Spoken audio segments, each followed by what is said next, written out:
நாம் முகம் பார்த்து பேசுவதற்கு, கண் பார்த்து பேசுவதற்கு எது காரணம்?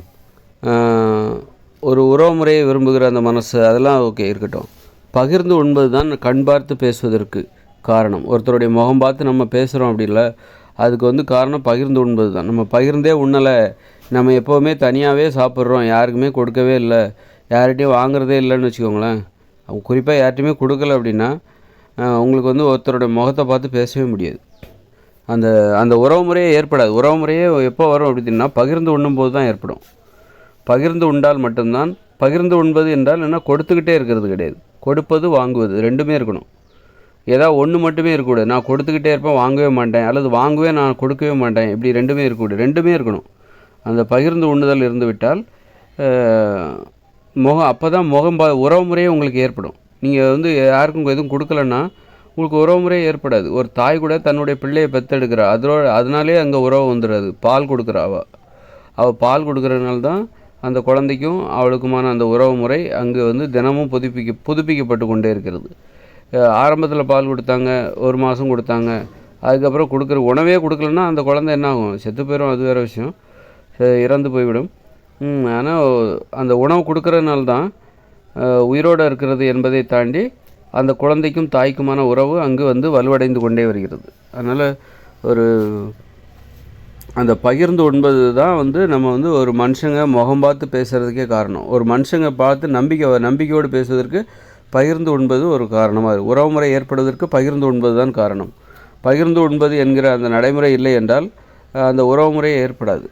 உறவுமுறை இல்லாமல் போய்விடும். அதனால் நம்ம முகம் பார்த்து பேசணும், கண்ணை பார்த்து பேசணும் அப்படின்னா இந்த உணவுகளை பகிர்ந்து கொள்வதில் தாராளமாக இருக்கணும். கஞ்சத்தனம் இருக்கக்கூடாது. உணவுகளை பகிர்ந்து கொள்வதில் கஞ்சத்தனமே இருக்கக்கூடாது. உணவுகளை பகிர்ந்து கொள்வதில் நம்ம ரொம்ப ஆர்வமாக இருக்கணும். அப்போ தான் ஒருத்தருடைய கண்ணை பார்த்து நம்மளால் பேச முடியும், ஒருத்தருடைய முகம் பார்த்து நம்மளால் பேச முடியும். அதனால் உறவுமுறை ஏற்படும். அப்போ தான் மகிழ்ச்சியாக வாழ முடியும். அதனால் நம்ம ஒரு பழக்கத்தை, ஒரு பயிற்சி, குறிப்பாக ஒரு பயிற்சி எடுக்கணும். என்னென்னா பகிர்ந்து உண்பதில் ஆர்வம். நீங்கள் வேலைக்கு போகிறீங்க, அல்லது எங்கேயோ போகிறீங்க, அல்லது உறவினர்கள் வராங்க, நண்பர்களை பார்க்குறீங்க, அப்படி இருக்கும்போது அங்கே பகிர்ந்து கொள்வதில் ஒரு போட்டி வரணும். நான் தான் செலவு பண்ணுவேன், நான் தான் சாப்பாட்டுக்கு காசு கொடுப்பேன், நான் தான் டீக்கு காசு கொடுப்பேன் அப்படின்னு அதை கொடுக்குறதுல ஒரு போட்டி இருக்கணும். எல்லாருமே ஒரு போட்டி போடணும். ஆனால் எல்லாருமே எப்போதும் கொடுத்துட்ருக்கோம். அதனால் ஒருத்தர் எப்போதுமே கொடுத்து செலவழிக்க வாய்ப்பு வரும். எல்லாருமே அந்த செலவுகளை பகிர்ந்து கொள்வது. இந்த இடம் நான் கொடுக்குறேன், இல்லை இப்போ நான் கொடுக்குறேன், போன இடம் நீங்கள் கொடுத்தீங்க, இப்போ நான் கொடுக்குறேன், அல்லது இருக்கிறத இப்போ 500 ஆச்சு, ஆள் 4 பேர் இருக்கும், ஆளுக்கு 120 போட்டு, அல்லது 150 அப்படி கூட ஷேர் பண்ணிக்கலாம். ஒருத்தர் மட்டுமே கொடுக்கும்போது செலவு அதிகமாகும்போது பகிர்ந்து கொள்ளலாம். ஆனால் பகிர்ந்து உண்பது இருக்கணும். அந்த மாதிரி உணவுகளை பகிர்ந்து கொள்வதில் ஆர்வமாக இருந்தால் தான் ஒருத்தருடைய கண்ணை பார்த்து பேசுகிறதுல ஒரு உறுதி வரும். ஒரு கண்ணை பார்த்து பேசுகிறது ஈஸியாக இருக்கும். யாருக்குமே கொடுக்கலன்னா நீங்கள் நம்பிக்கை இல்லாதவர், உங்களை நம்பவே கூடாது அப்படின்னு தான் அர்த்தம். நீங்கள் பகிர்ந்து உண்பதில் நீங்கள் ஐயோ செலவாயிரம், கூச்சப்படுறீங்க, தயங்குறீங்க அப்படின்னா நீங்கள் உண்மையிலே நம்பிக்கையற்றவராகத்தான் இருக்க முடியும். நீங்கள் நம்பிக்கைக்குரியவராக இருக்க முடியும். ஒரு முகத்தை பார்த்து பேசுகிறதுக்கு நம்பிக்கை வேணும். நம்பிக்கை இருந்தால்தான் ஒரு பெண் ஒரு ஆணிடம் முகத்தை காட்டுவாள். யாரிடம்னா நம்பிக்கையான ஆண்களிடம்தான் தனது முகத்தை காட்டுவாள். ஒரு ஆண் அப்போ தான் ஒரு ஆண் எப்படி பெண்ணிடமிருந்து நம்பிக்கை பெற முடியும் அப்படின்னா பகிர்ந்து உண்ண வேண்டும், கொடுப்பது வாங்குவது. அப்போ தான் ஒரு பெண் ஒரு ஆணின் முகத்தை தைரியமாக பார்ப்பா, நம்பிக்கையோடு பார்ப்பா. ஆணுக்கும் அப்படி தான். ஒரு பெண்ணிற்கு கொடுப்பதும் பெண்ணிடமிருந்து வாங்குவதும் இது போன்ற ஒரு வழக்கம் ஒரு ஆணுக்கு ஏற்படும் பொழுது தான் ஒரு ஆணும் பெண்ணின் முகத்தை நம்பிக்கையோடு அவனால் பார்க்க முடியும். இல்லைன்னா பார்க்க முடியாது. அந்த அளவுக்கு பகிர்ந்து அப்படி எந்தவித நிர்பந்தமும் இல்லை. பகிர்ந்து உண்பது என்பது ஒரு விருப்பம் சார்ந்தது அப்படின்னா பகிர்ந்து உண்ணவே மாட்டாங்க. பகிர்ந்து உண்பதால் உனக்கு எந்த நன்மையுமே இல்லை அப்படின்னா அதை ஏன் கடைபிடிக்க போகிறாங்க? அவங்கவுங்களே ஒன்றா தனியாக உட்காந்து சாப்பிட்டு ஒன்றா உட்காந்து கதை பேசலாமே. ஒன்றா உட்காந்து கதை பேசணுன்னாலே பகிர்ந்து உண்பதில் என்பது இருக்க வேண்டும். ஒன்றா உட்காந்து மனுஷங்க ஒற்றுமையாக இருப்பது எளிதாக. மனித ஒற்றுமை இருக்குல்ல, அது பிற உயிர்களோட வித்தியாசமானது. குடும்பமாக ஒரு ஒற்றுமையாக இருக்கிறாங்க மனுஷங்க. நண்பர்கள், குடும்பமாக அப்படின்னு சொல்லிட்டு, குடும்பம் அப்படின்னு சொல்லிட்டு ஒற்றுமையாக இருப்பாங்க. மனித ஒற்றுமை என்பது, மனித ஒற்றுமைக்கு காரணமே அந்த பகிர்ந்து உண்பது தான் காரணம்.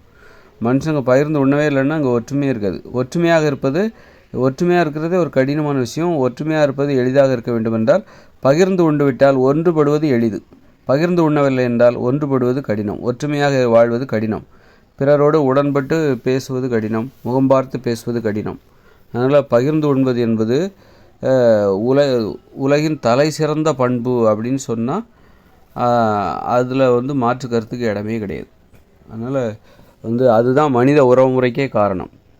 நாமெல்லாம் வந்து ஒற்றுமையாக அன்றைக்கி பல செயல்கள் ஒருவருக்கு ஒரு உதவி பகிர்ந்து கொள்வதில் நிறைய இருக்குது. பொருளை பகிர்ந்து கொள்வது, அறிவை பகிர்ந்து கொள்வது, இப்படி நிறைய விஷயம் இருக்குது. எல்லாமே ஒரு முக்கியத்துவம் வாய்ந்ததாக இருந்தாலும் எல்லாவற்றுக்கும் அடிப்படையான ஒரு பண்பு எதுனா பகிர்ந்து உண்பது தான். அந்த பகிர்ந்து உண்பது தான் ஒருத்தருடைய முகம் பார்த்து பேசுகிறதுக்கு, ஒருத்தரோட ஒருவரை பற்றி எனக்கு அவரை நம்பணும், ஒருவர் மேல் ஒரு குழந்தை ஏன் அம்மாவை நம்புதுன்னா அம்மா வந்து பால் கொடுக்குறாங்க, அந்த அந்த பால் கொடுக்குறாங்க, உணவை கொடுக்குறார்கள், அதனால தான் அந்த குழந்தை வந்து அம்மாவை நம்புது. அதனால் வந்து உணவு கொடுப்பவர்கள் தான் நம்பிக்கையானவர்கள் அப்படிங்கிற அந்த கருத்து வந்து பகிர்ந்து உண்பதன் மூலம் அதன் மூலம் நம்பிக்கை பெற்று முகம் பார்த்து பேசுவது என்பது எளிதாக அது மாறுவதற்கு காரணமாக இருக்கிறது.